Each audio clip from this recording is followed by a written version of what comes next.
Hi everybody and welcome to part 11 of my Kobolds and Catacombs card reviews. So I've got 6 new cards to show you, including a new legendary weapon, a legendary druid minion, and also some good cards for the control warrior. Before I start, I will be doing these videos every day as Blizzard releases new cards every day, so be sure to hit the subscribe button if you want to stay up to date. And with that being said, let's get on to the first card. So the first card I've got to show you today is a good one. It's a new Paladin legendary weapon and it's called Paladin. It costs 6 mana, has 4 attack and 2 durability, and it has a death rattle of give a minion in your hand +4/+2, and then when that minion dies, re-equip the weapon.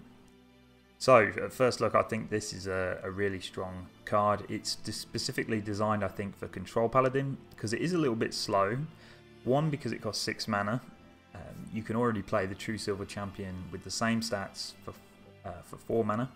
So it is a bit slow playing it on turn 6 because all you're getting is a 4/2 weapon, which is okay. I mean, stats wise it's not great, but you could use that weapon on that turn.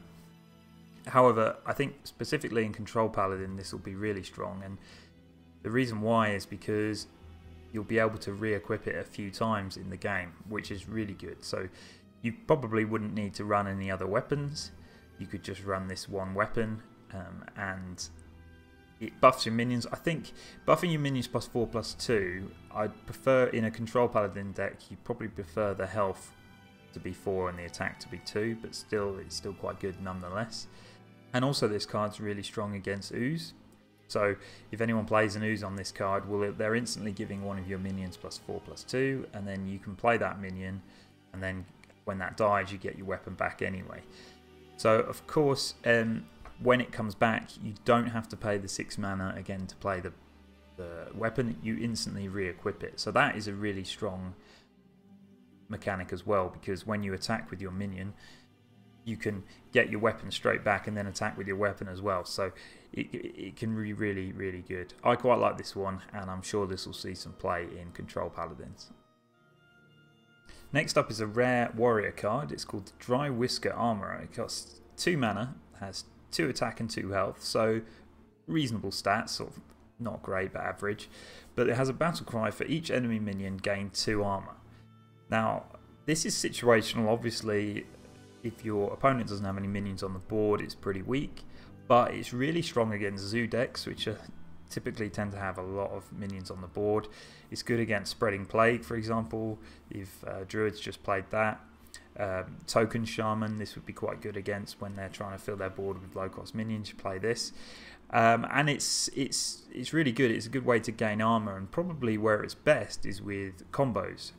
So you can play this card on the same turn as Geosculptor Yip, for example. So play this, you gain all your armor, you play Yip, and then you summon a high cost minion with Yip as well. So I think it's a good card. Actually, it will help to make armor more of a thing in warriors. I think that's what they need to be for control warrior to be strong. I do like it a lot, and it actually synergizes well with the next card, which is called Reckless Flurry. Now this is a 3 mana warrior spell. It's an epic card, and what it does is it spends all your armor that you have and it deals that much damage to all minions. So this, warrior's got some pretty good removal already in Brawl, and it's got it in Sleep with the Fishes, but this is a slightly different twist on it. I think this has got even more potential than Brawl in some cases, just because you will definitely kill the opponent's minions rather than them having one ending up. It's also 3 cost, so if you're really struggling and you needed just to get rid of one minion on your opponent's side of the board, you could use it quite efficiently. And it can combo, because of the 3 mana cost as well, it can combo really well with other armor cards such as Bring It On. Play Bring It On and Reckless Flurry. You can get rid of pretty much all minions for just 5 mana. It also works with the Drywhisker Armor that we just spoke about. So again, that's just 5 mana. You could destroy your opponent's board. So I like this card. I think it's really good. It is weak in a couple of situations, so obviously you do have to have the armor. So if you're playing against an aggro deck, unless you combo it with one of the cards we spoke about before, it's quite difficult to get armor, so you might not be able to use it. Although just comboing it with your hero power could be enough to affect some aggro decks if you're just doing 2 damage to all minions. Secondly, death rattles will activate, so if you kill your opponent's minions but they have death rattles, they still activate. And thirdly, it's weak against divine shields, so any divine shield minions will obviously still survive. It will just destroy the divine shield. So I like this card. It's definitely going to go into control warrior. Maybe not efficient enough if you're playing against an aggro deck, but really good. And when comboed with the Drywhisker Armor, I think these are 2 really good cards for warrior. I'm really looking forward to trying out control warrior to see if it can be viable. Next up, we have Exod Fungal Lord, which is a new legendary minion for the Druid class. It costs 5 mana, 2 attack and 4 health. It's an elemental, which is interesting, but it's its effect, which is the most interesting part about this card. After you play a minion, summon a copy of it. So this basically is a huge combo card, which allows you to do lots of crazy things. It does cost, there's some weaknesses to the card. I don't think it's broken. One, because Druid doesn't, at the moment, Druid doesn't specifically play a lot of minions where this would be good. So in Jade Druid, for example, would you use this? I don't know. I don't think it really combos too much with any of the minions that they play, because when you're playing a Jade, it doesn't do anything. Aya Blackpaw, yes, it does work quite well with, although you don't get the battle cry of summoning Aya Blackpaw, but you would get the death rattle. Anyway, so what kind of combos can you make work with this? Well, the possibilities are almost endless, but what are kind of viable, because it's got a weak body and it costs 5 mana, which is quite expensive. So the problem you're going to have is making it survive for 1 turn. So then you can play your minions on the next turn. Of course, you can play some minions on the same turn as it. For example, Leroy Jenkins would be ridiculous. For 10 mana, you can summon 2 Leroy Jenkins and get off 12 damage in that 1 turn. So that's quite powerful. It could work really well with Arcane Giants. So you play a lot of spells throughout the game. Your Arcane Giants are reduced even to 0 mana. You play this card, you can summon 2 Arcane Giants. So there is some huge potential. I'm looking forward to what combinations people come up with it. I like the card because it doesn't specifically fit into a Jade Druid, in my opinion. So it will encourage people to try and make some different Druid decks, which I think the game needs. There's too many Jade Druids around because it is such a strong deck. But I like this. I don't think it's broken. I do think it's pretty good. And in the right decks it will be really powerful. It kind of sucks if people have removal. It kind of sucks because you play it, wait for your next turn, they can just remove it. But having an opponent waste their removal on a 2/4 minion isn't actually a bad thing, because it means they can't use your removal on other cards you've got in your deck. So I'm looking forward to see how this one develops, and I definitely like the design.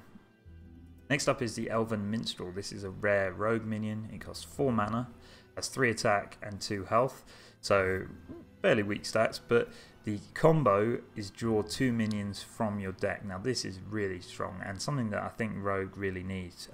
One of the strongest rogue decks at the moment is Tempo Rogue, and it doesn't really have any card draw, so if you're playing this, then you can draw in 2 minions out of your deck. That is really good for Tempo Rogue.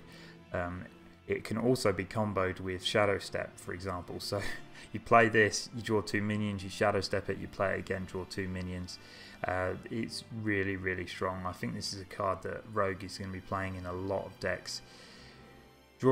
It's basically draw 2 cards, and for 4 mana with a 3/2 body as well. That we haven't really seen stats like that in the game before. Definitely one to look out for if you're a Rogue player. And finally for today, we've got another recruit minion.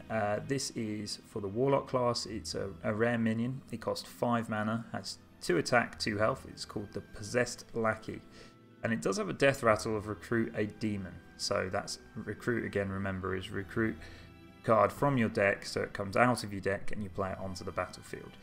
So these cards are really hard to assess at the moment because we haven't actually played with them, and they've all got a theme of having quite a high mana cost. But their stats, so 5 mana 2/2 is terrible. Doesn't really do anything when you play it onto the board. However, the death rattle can be extremely powerful, so you could pull out a 9 mana minion like the Void Lord, for example. So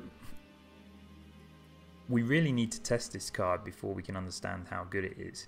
Warlock class, it could be quite good because there are ways to kill your own minions. So if you played this with Hellfire, for example, you could clear the opponent's minions, kill this, and then summon a big demon onto the board.